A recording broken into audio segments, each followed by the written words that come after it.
genera también la posibilidad de construcción de subjetividad, como decía, ¿no? Pero lo que voy a terminar cerrando diciendo que creo que vivimos en esos 20 y pico de años de democracia. Antes tuvimos 19, entre 45 y 64. No mucha experiencia, ahora tenemos 24, ya pasamos por lo menos de eso, ¿no? Yo creo que hubo una, como tarea de la actividad política, no es solo construir política en el sentido de producir objetivaciones de la política, pero también es de producir representaciones simbólicas. Y creo que para hacer un recorrido, creo que estamos cambiando las representaciones en términos de metáforas de lo social que hemos construido en la democracia.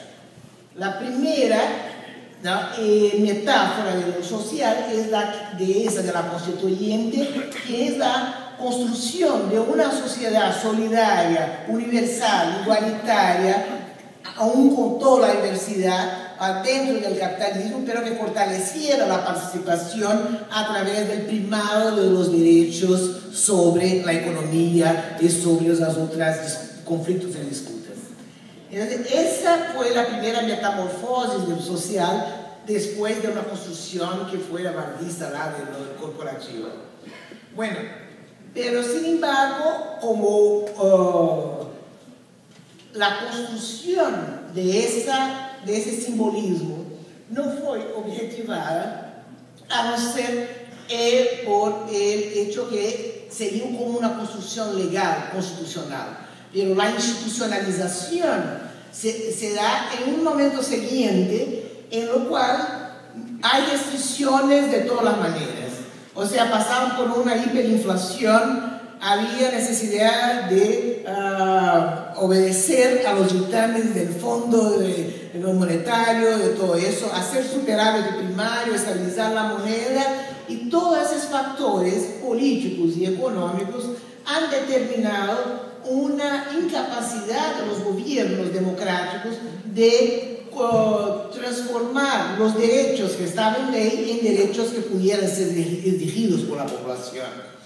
Entonces, en ese momento, aunque se mantiene toda la estructura legal, se mantiene toda la estructura institucional de la participación como espacios de pelea, sea a través de la judicialización, sea a través de compartir y luchar por el poder en esos espacios, pero sin embargo hay una opción del gobierno, ¿no?, por una segunda metamorfosis de lo social, que es el social no más como el derecho de la ciudadanía, pero el social como el combate a la pobreza, como la inclusión de los pobres, la inclusión a través de un conjunto de medidas que lo pudiera sacar del dominio de las necesidades para el dominio de la ciudadanía, no, para el dominio del consumo.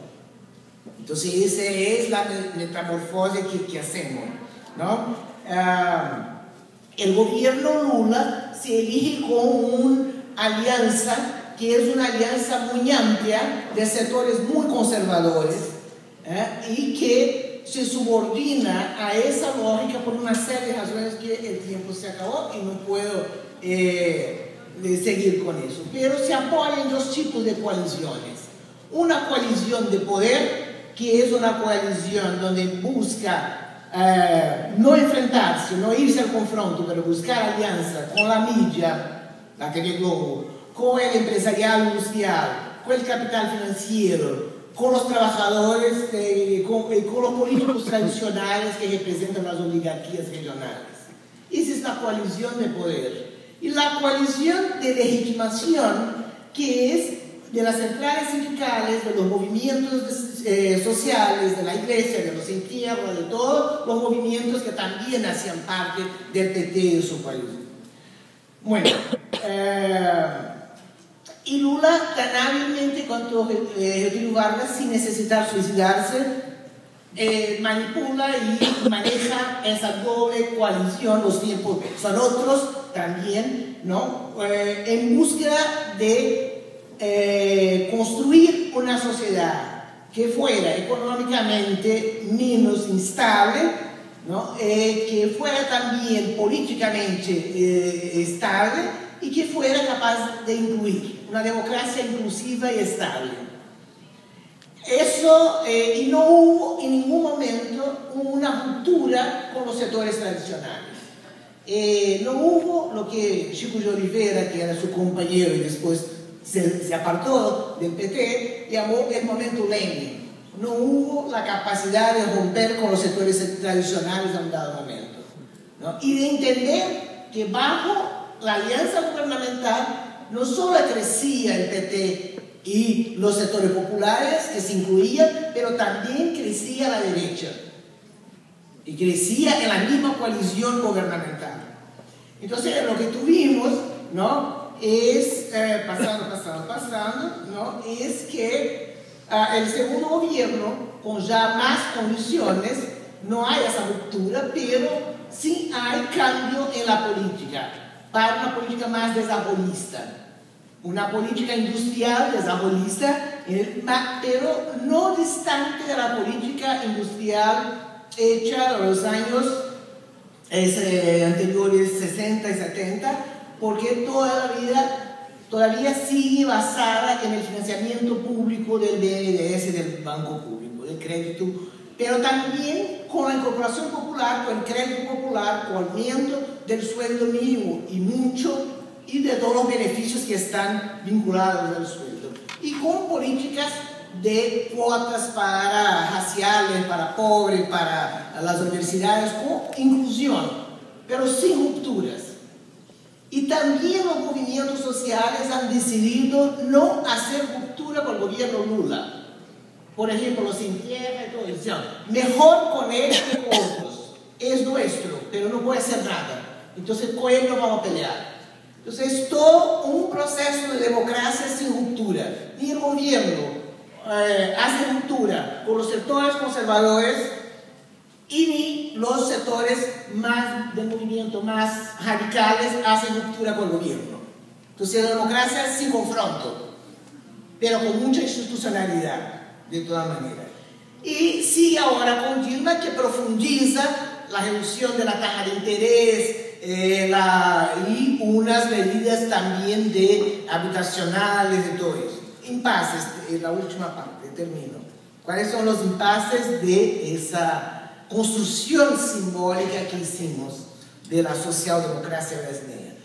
Hay toda una producción simbólica en ese momento sobre la importancia de construir una democracia que está basada en el crecimiento de las capas medias, de la clase media, que ha superado las polares, los pobres y los ricos. Entonces ha cambiado de un triángulo para un hexágono la sociedad brasileña. Eso es la construcción simbólica más importante que la media, los intelectuales, todo eso, todo el tiempo está descansando. Lo que es capa media, que sociológicamente ya es complicado, cuanto más en ese desagregado social que reciben becas familia, todavía mucho peor, ¿no? Pero ¿cuáles son los impases que tienen que enfrentar esa sociedad recién democratizada con alargamiento de las camadas medias? Una fuerte reacción conservadora, que ahora se pone el crecimiento del conservadorismo adentro del propio gobierno y ahora dice, bueno, la socialdemocracia no tiene cómo seguir, porque tiene que hacer inversiones en bienes públicos, que son infraestructura y todo eso, porque si no, no tendremos competitividad. Y por lo tanto tiene que cortar donde ha crecido demasiado populísticamente, que son los sueldos, el sueldo mínimo.